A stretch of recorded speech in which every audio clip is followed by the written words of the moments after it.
Thank you for joining the Resilient Cyber Show. My name is Chris Hughes, and today I'm joined by Joe McCaffrey. Joe, thanks for being here. Thanks for having me, Chris.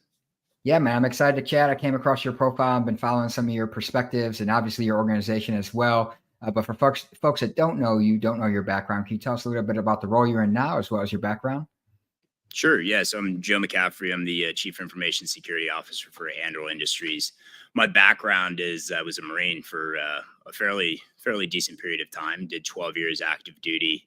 Served in a whole bunch of different places. I was a communications officer, and as a communications officer in the Marine Corps, you can find yourself in a lot of different units. And during my time, I found myself in everything from a communications battalion where you're dealing with big box communications, satellite systems, back end and backbone routing and switching. And then I moved on to the National Security Agency, NSA, spent 3 years there. And that was very formative. It gave me a strategic look at how America operates in the intelligence community. And then I moved on to a little bit more tactical, went from the National Security Agency to MARSOC, or Marine Special Operations Command, where I served as a battalion communications officer with, at the time, it was 1st Marine Special Operations Battalion. Later it was renamed 1st Marine Raider Battalion. Was fortunate enough to deploy with them during the Battle of Mosul in what was called Special Operations Task Force North, and was very, very instructive in terms of the way in which future wars are fought. Albeit that particular fight, we had air superiority. The fights of the future, we probably won't. But nonetheless, served there, and then went to school and came to the realization that I could have a better impact or a broader impact outside the Marine Corps than I could within it. Ultimately, made the decision to transition out of the Marine Corps, and was fortunate. Got linked up with a company called Anduril. At the time, I'd never heard of Anduril, didn't know what it was all about. But after doing some digging and exploring and talking to people that I knew that were there, it was right up my alley. Ultimately joined now 4.5 years ago, and have been a part of the security and IT and compliance team from the get-go.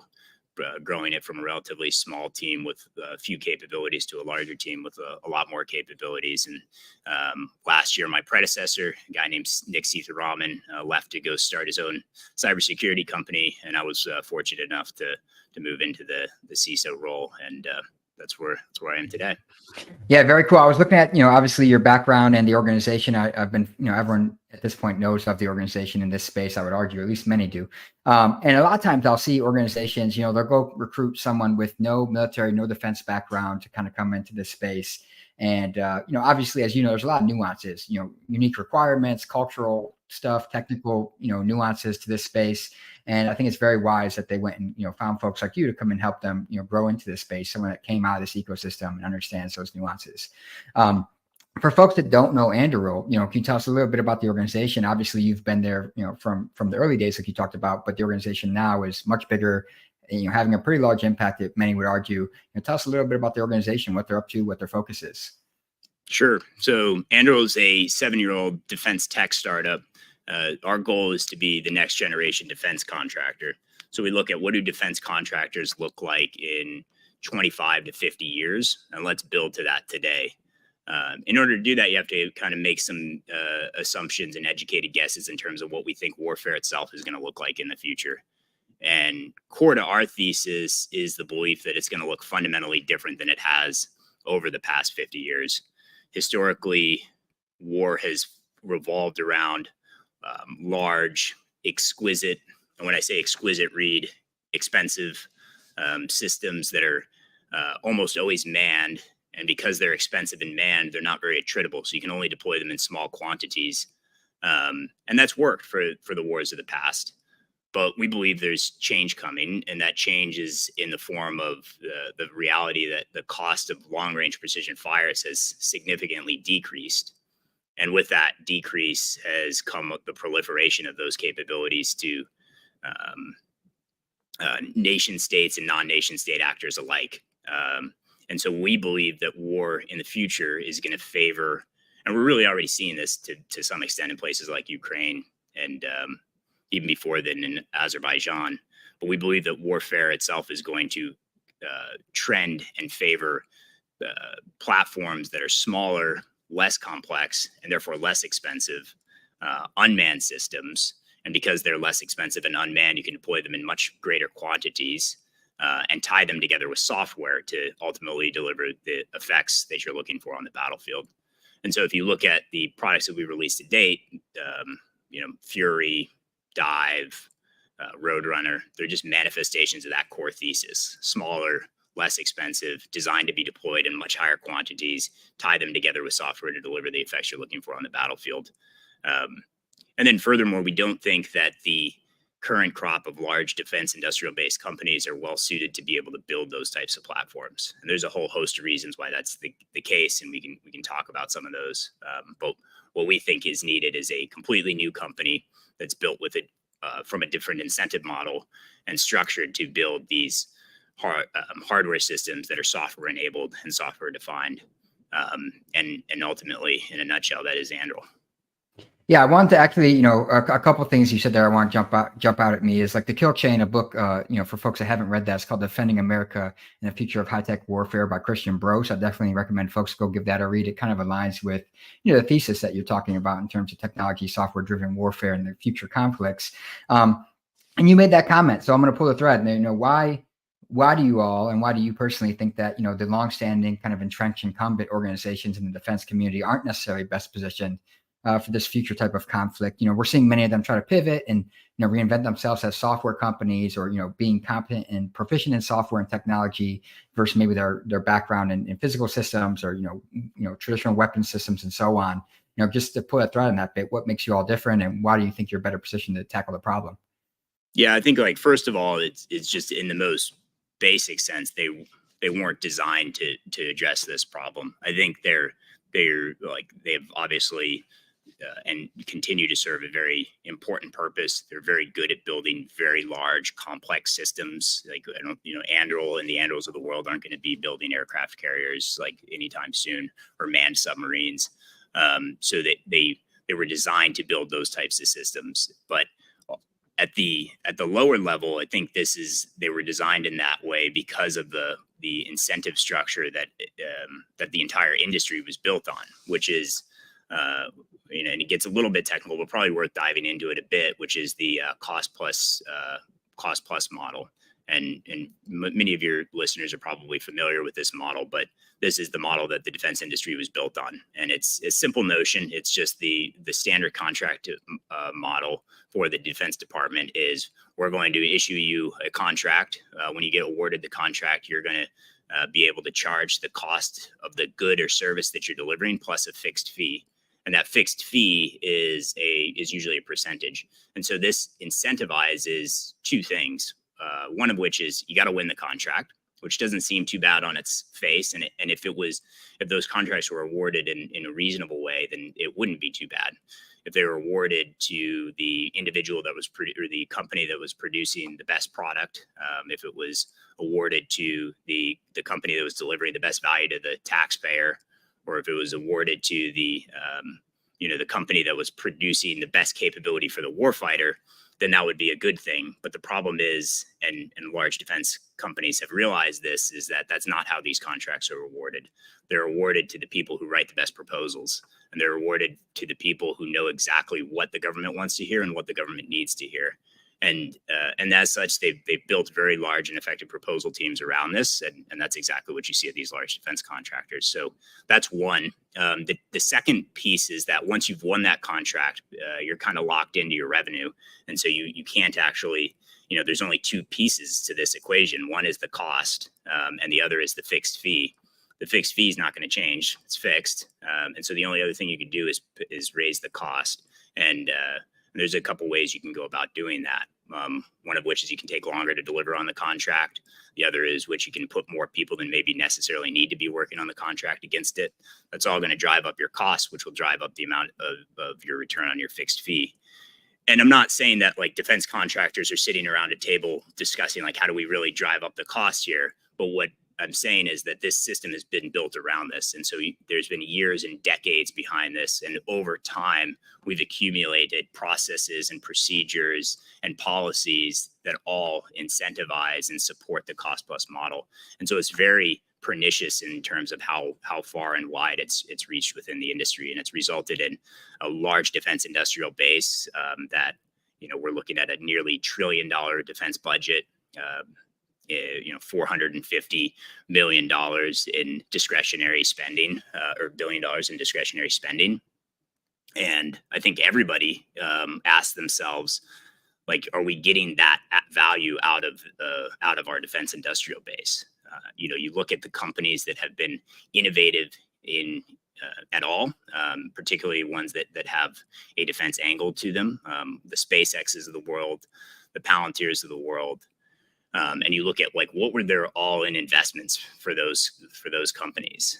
Maybe SpaceX was, I don't actually know the number. Maybe it was like $10 billion, let's say, that they needed to get going. Are we getting 40 SpaceXs a year out of our defense industrial base? And I think the answer is to that obviously no. And so, like, what do you do about that? Is obviously the question. So in terms of like, what do we do that's better? Well, we built a company around the other version of the exact opposite of cost plus, which is firm fixed pricing.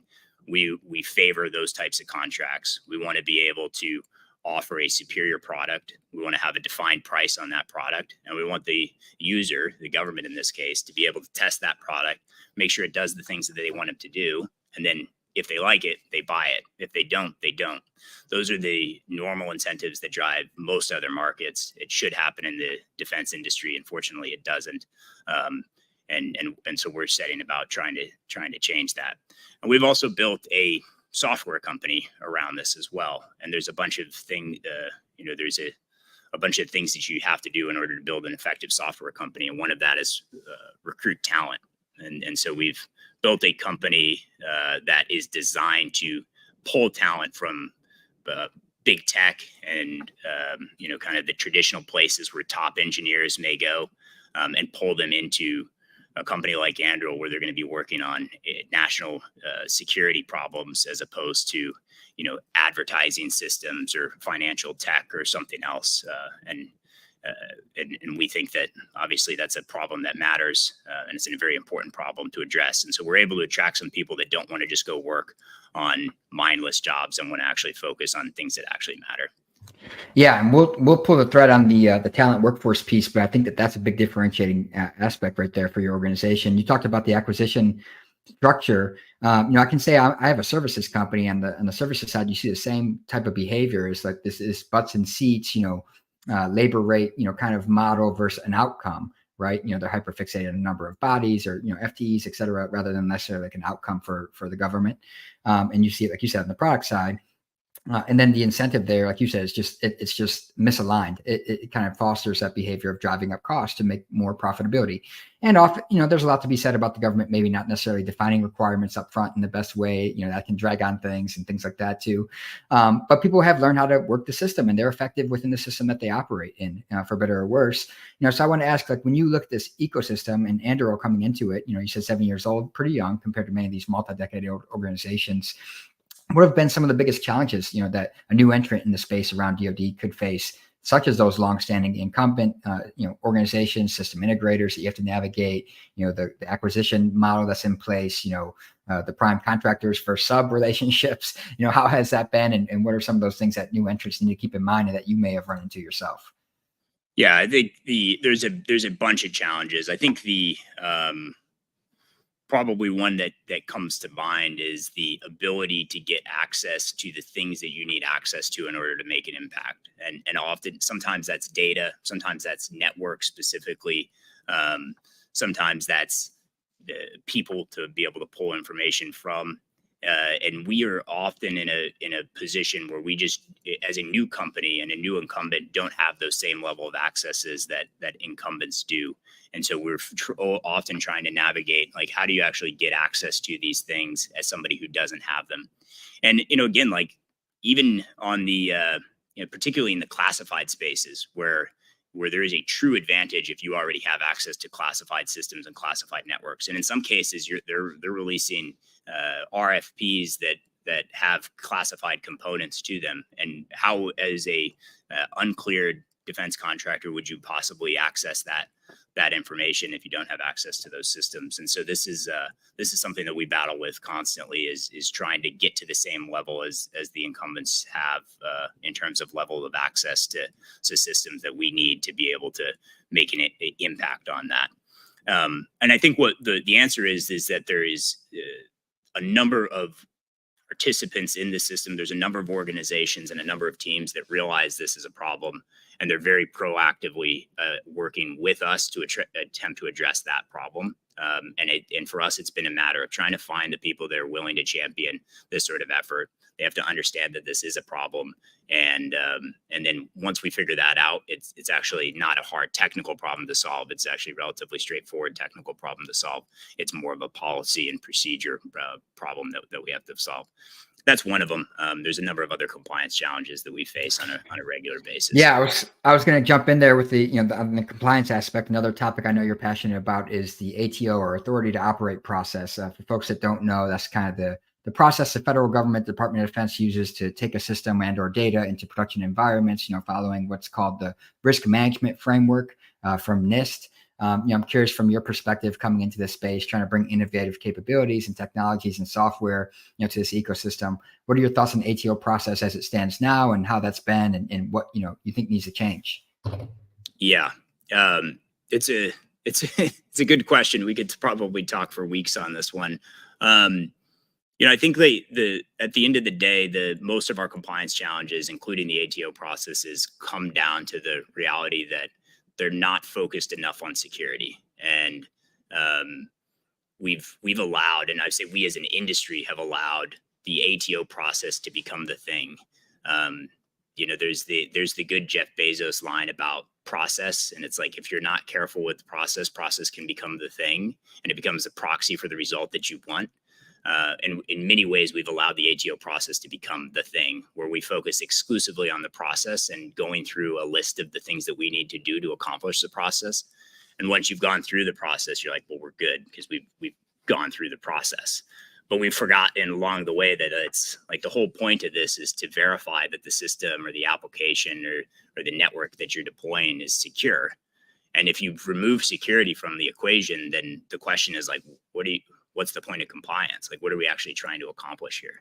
And I think this has become quite a issue for folks like us who are not, or had not been, as adept at navigating the ATO process.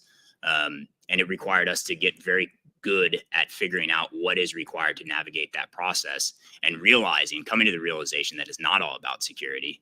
And that's unfortunate. So I think, like, going forward, we'd love to see the ATO process corrected such that it is reflective of security. And I think that's ultimately what needs to happen, is that we need to pull back everything, hold off on figuring out the process. There's a lot of talk about like continuous ATO and certificate to field. And obviously those are like very valid efforts that I think that most like us would be very interested in and are very interested in. But the first step to me is, let's figure out what a ATO process that is let's figure out what security looks like, and then let's build the process around that. There are some that are out there, doing this, and I think doing it very well. I'd give a positive shout out to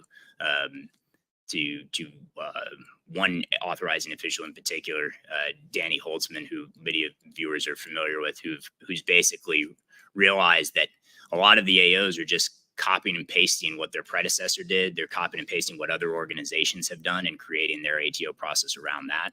He's redefining that. He started a project called, I believe it's called Project Vulcan. And that is basically a very risk-based approach to authorizations.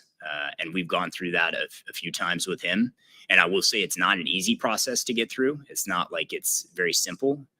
He asked the hard questions, the questions that I think the other processes will often not ask.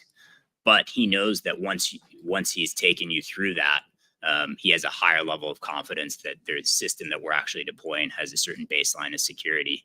And as such, I think he's probably authorized more systems than any other AO and done it in a way that's very risk-based approach. So there's places where this is being done right. I would call on other AOs to look to those efforts. They're good examples of, I think, how you can do this right and maintain pace while also maintaining security. But it all comes back to let's get back to first principles in terms of security. Yeah, it's so many things you said there that are worth emphasizing. For example, the nature of individuals who are in these positions, the authorizing officials, to just kind of repeat the behavior of the individuals that came before them or of their peers, rather than step back and say, what the hell are we actually doing here? It's in the name, risk management, but we're not really managing risk. We're just following this paperwork compliance-based process just because that's the way it's been done and has to be done. And that's, all everyone knows, and they don't actually think about what we're doing here. And is it actually impeding outcomes for the warfighters and actually creating more risk than it is in mitigating risk, which I would argue it is in many cases. Yeah. And it's a framework too. It's like the risk management framework. It's not actually that prescriptive. Like you can go and, read it. It's the NIST doc, right? 837, I think. And it's a framework. And so the AOs, it's incumbent on the AOs, or it's important on to the AOs to be able to take the RMF and figure out how to apply it in your organization. And it doesn't necessarily mean just using what other people have done. EMAS is not found. I'm pretty sure EMAS is not found anywhere in the RMF document. And so maybe it's a tool that you decide you want to use, but it needs to be used as in the way that it was intended to be used, as a tool and a supporting tool, and not the thing. Yeah, just to keep going down that path slightly, obviously that we're referring to internal, defense federal systems that go through the ATO process, but we see compliance now coming for the defense industrial base. When we look at things like CMMC, obviously that impacts your organization or any organization doing work with the federal government and Department of Defense, dealing with, CUI data and things like that. What's your take on that, that new emerging kind of framework and methodology and the impact it's going to have on the ecosystem for good or bad? Yeah, I have a lot of the same concerns that I do with the ATO process, which is there's a large focus on things that aren't security that are going into CMMC. Ultimately, we're very fortunate in the fact that we are dedicated to serving the Defense Department, and the defense industry, and so we're going to invest the necessary resources in getting through the CMMC process. And it's just we have to do it. We know we have to do it. And we're fortunate in the position that we're in to be able to do it. I have great concern for smaller companies within the defense industrial base to be able to meet all the requirements that are being levied upon them via CMMC with apparently no ability to POAM things, no ability to say I'm going to accomplish this in the future. I don't see how to be honest, how a small company is going to be able to support that.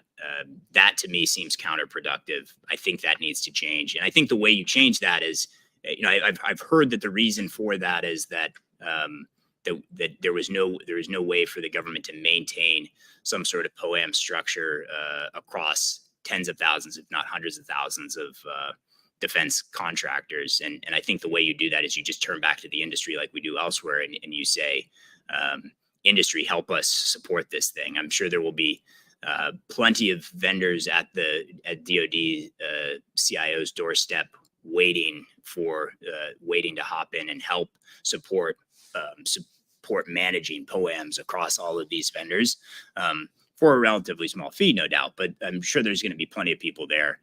And I think that's what's necessary in order to fix this problem. I don't think if we don't make that change, then you're going to force lots of small defense contractors out of the business, and that's not going to be good for anybody. Yeah, we've already seen a massive consolidation in the defense space when you look at the last decade or so. And as you point out, we have this weird paradigm where on one hand, we're saying we need new innovative startups and new technologies, new ways of thinking in the defense community. And then we are implementing these compliance processes, which are going to have the inverse effect of pushing many organizations out. It's just too cumbersome, costly, time consuming, and prohibitive for them to navigate this on their own, or try to do so while also focusing on their core competency of services or products or whatever it is to actually do as a business. So I think that's a good point to call out. You talked earlier about, a lot of times you get to the down underneath the problems, and it's not necessarily a hard technical challenge. It's more of a people process, kind of challenge. And a big aspect of that, of course, is the workforce. And we know that the federal government, Department of Defense, have historically struggled to attract and retain technical talent. So I was curious, two questions. One is first, how you all have managed to attract, commercial innovative tech talent to come work on these national security challenges. Given that they could be off in Silicon Valley doing other type of things, as well as how has it been working with the government and the defense community on as your peers, as your counterparts, when they maybe don't know the technologies and new ways of doing software development, things like that, as well as a company that comes out of an ecosystem like Anduril? Yeah, I think like to your first question is, I don't know if anybody's actively tried before. I think we've found that there is a large group of folks that have historically gone to big tech and tech companies that just didn't realize there was another option, didn't realize that they could go into national security because they were never offered it. And we've just been aggressive about going to those people and recruiting them and saying like, hey, do you want to work on these trivial problems? Do you want to go to a Google, and not to pick on Google, but do you want to go to a Google and work on 0.00001% of the product? Or do you want to come to an Anduril where you can work on a large portion of the product, and that product's going to get deployed in the national security space and have real impacts on the way the world works?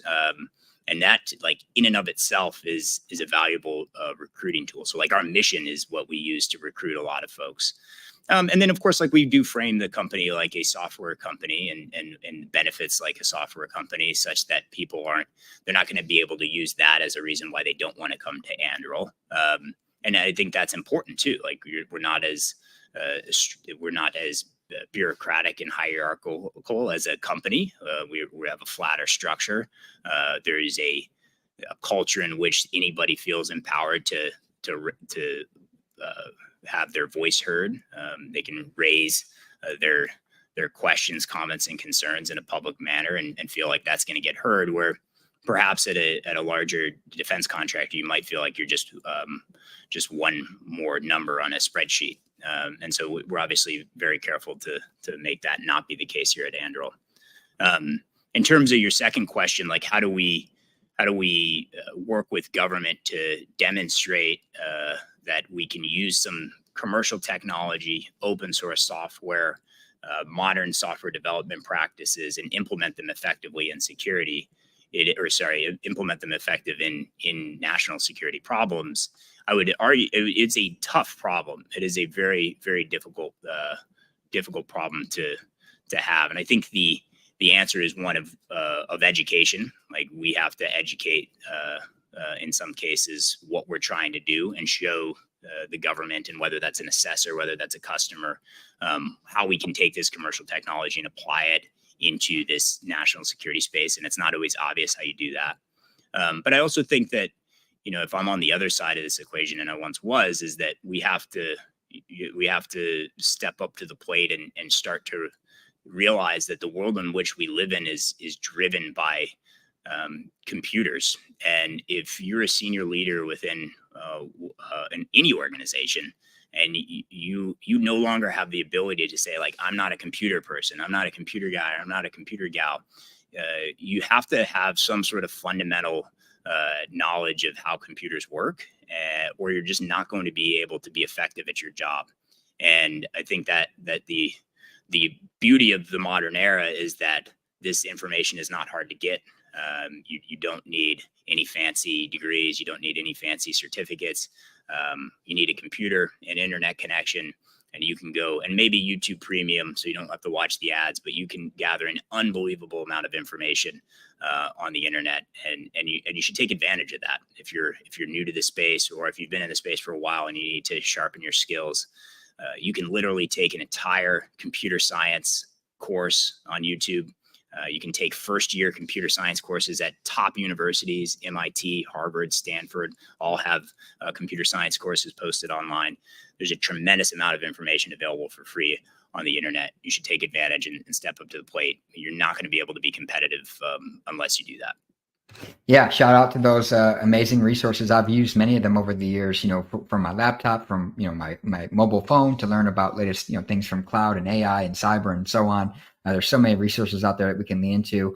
I also think there's something to be said about, the government changing the way it does, promotions and oversight of activities, like promoting individuals with that technical background and expertise rather than, I've seen sometimes they'll bring in someone to lead an effort who really doesn't have any expertise or background in that, domain, which I've always thought was odd and can lead to, kind of some poor outcomes sometimes, perhaps, unless they have great people surrounding them that they can lean on and listen to. I want to ask you as well. We talked about this throughout the conversation. You talked about, computers and software running everything now. We've heard the term, software-defined warfare being used by organizations like the Atlantic Council. And there's a great book called The Fifth Domain of Warfare. I think folks should check out. What is your perspective on the role of, digital capabilities and the intersection between that and national security and the future of conflicts, basically? Yeah, I think there's a few things here. I think as it impacts me as a security practitioner, it is, the model that we take is that we want to be at least as secure as an iPhone. And that might seem a little weird that we're talking about weapon systems and iPhones in the same sentence, but the reality is that, Apple has a very robust security capability, and the reason for that is their threat model is pretty complicated. You have to deploy 1 billion devices into the ecosystem every year. You have to give physical access to actors that some percentage of which are going to try to break into your device. They're going to try to jailbreak your device. They're going to try to root the thing, and they're going to try to see what they can do bad with it. And so you have to be able to combat against that, and that's a high bar. And on the government side, there's been this notion that we should, some of your listeners may be familiar with the CIA triad: confidentiality, integrity, availability, kind of cybersecurity 101. There's been a tendency within government spaces to trade availability for confidentiality and integrity very, very quickly. And the problem with that is you're violating a key tenet of information security. And you're in so doing, you're creating a massive operational burden. This manifests itself in things like air gap networks and locking networks down to the nth degree. And this isn't really good for anybody. And in fact, we've created technical debt in so doing. So now you have thousands of the standalone networks, hundreds, if not thousands, of products that have no networking capability and can't talk to each other. And we've had to now create a whole different problem set that's being referred to as JADC2, or Joint All Domain Command and Control, because of it. And really at the core, JADC2 is just trying to get systems to talk to each other. And it's not really a technical problem. It's just an administrative one. How do I get the people that own this product to be able to expose their interfaces such that we can pull data from it? How do I get the people that own this network to be able to allow us onto it so that we can pull data off of it? The actual technical implementation is something that the industry's been doing for a very long time. Like, I have this computer outputs this sort of data. This computer receives this sort of data. Probably have to write some sort of translation layer in between them.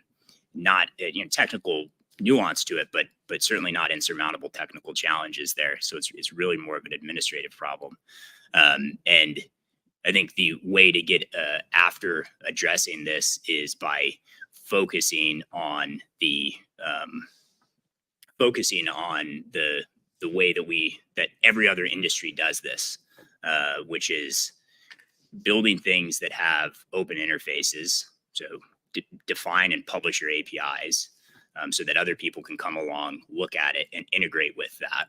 That's what we do at Anduril. Like, all of our systems we run Lattice, which is kind of our core operating system, but has a defined and published API that other vendors can come along and plug into.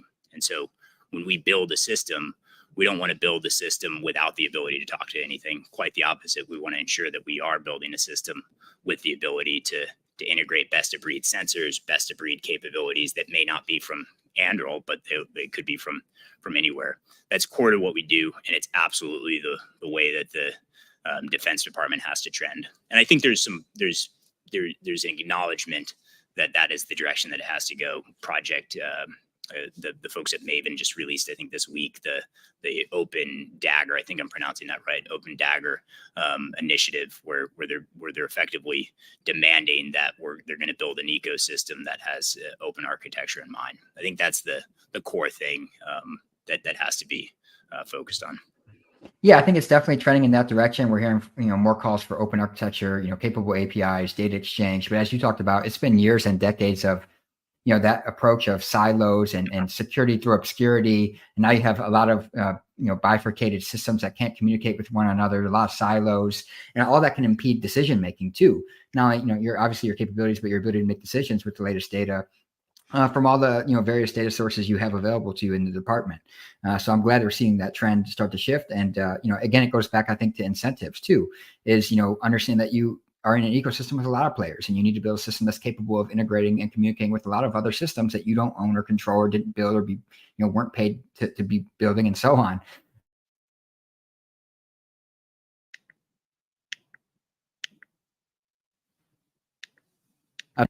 Ask everyone, what does the term resilient cyber or cyber resiliency mean to you?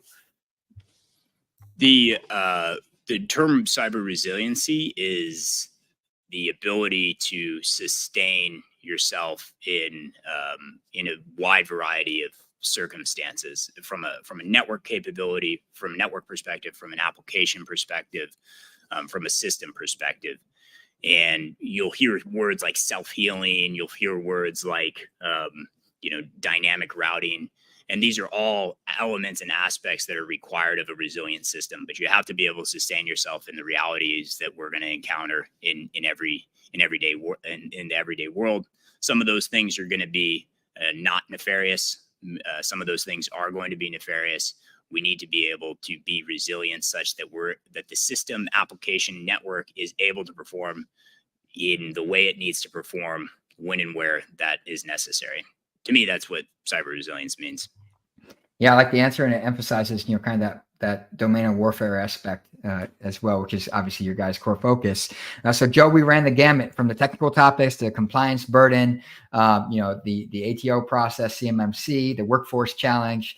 For folks looking to learn more about, Anduril and what you're all up to, where can they go? Where can they keep an eye on things you guys are up to? Yeah, Anduril.com is the best place to go. We also have an active LinkedIn page, X page, social media, you name it, we're there. And also, if you're interested in joining the company and joining the cause, then we're hiring a number of roles. Check out our careers page and take a look.